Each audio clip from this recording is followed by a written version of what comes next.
Alas 6:32 ang ating oras. Dalawang mag-amang construction worker ang sugatan matapos umanong pagsasaksakin ng kanilang kainuman dahil sa mainit na pagtatalo sa Barangay Esperanza, Sison, Pangasinan noong Martes ng gabi.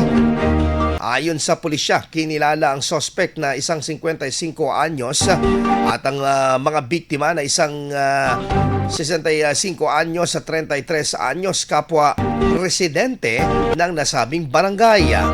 Batay sa ulat na nakatanggap umano ng tawag ang Sison Municipal Police Station bandang alas 6:20 ng gabi ukol sa dalawang lalaki na isinugod sa ospital dahil sa tama ng saksaka.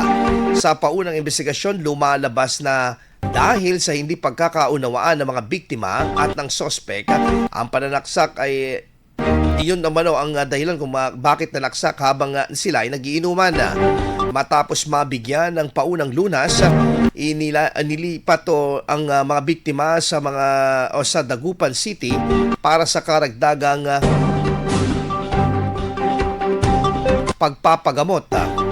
Arestado naman ang suspect sa isinagawang follow-up operation ng mga otoridad kung saan ito nagpapagamot dahil sa tinamong sugat din sa ulo.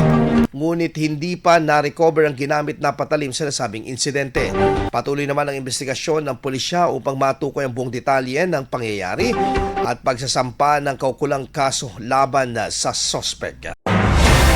IFM News. IFM News. IFM News.